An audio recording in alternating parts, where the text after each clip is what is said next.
తెలంగాణలోనే అనుకుంటే ఆస్ట్రేలియాలో కూడా ఆనేనబ్బా. 2020 క్రికెట్ ఆడుతుంటే నడిమిట్లకు వర్ణుడు ఉరుకొచ్చి ఆటే ఆపేసిండు. క్రికెట్ అంటే కాయి చేస్తోలు నారాజైండ్రు కావచ్చు కానీ ఓ క్రికెటర్ గారి అభిమానులైతే ఎగిరి గంతేసే ముచ్చటిది. అట్లా అని ఆట గురించి కాదుల్లా, రాజకీయం ముచ్చట. ఒకప్పుడు ఇండియన్ టీంను ఉరికిచ్చిన కెప్టెన్ కు ఇప్పుడు పెద్ద పదవి వస్తుందబ్బా. క్యాబినెట్ లకు ఇంకో మంత్రి వస్తున్నాడు. అజారుద్దీన్ సార్ మినిస్టర్ చేయాలని డిసైడ్ చేసింది కాంగ్రెస్ పార్టీ. అది కూడా ఎల్లుండే రాజ్భవన్ లో గవర్నర్ సార్ ప్రమాణం చేపించుడే ఆల్చాము. దీనికో లెక్కుంది. మైనార్టీల నుంచి ఒక్క ఎమ్మెల్యే లేడు, ఎమ్మెల్సీ లేడు. మళ్ళీ హైదరాబాద్ వాళ్ళకు మంత్రివర్గంలో పదవే లేకపాయే.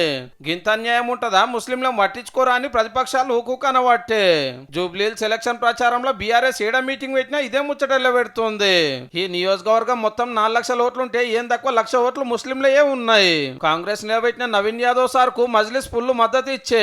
ఇక ఇప్పుడు ప్రచారంలో బగ్గా తిరుగుతున్న అజ్జుబాయిను మంత్రి చేస్తే ఇంకింత ఫాయిదా అవుతుందని హైకమాండ్ ఆపోచన కావచ్చు.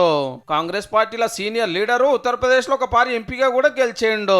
అయితే జూబ్లీహిల్స్ ఎమ్మెల్యే టికెట్ కోసం గట్టిగానే కోషిష్ చేస్తే లేదు నీకు ఎమ్మెల్సీ పదవి ఇస్తామని క్యాబినెట్ లో డిసైడ్ చేసిరు 2 నెలల కిందటనే.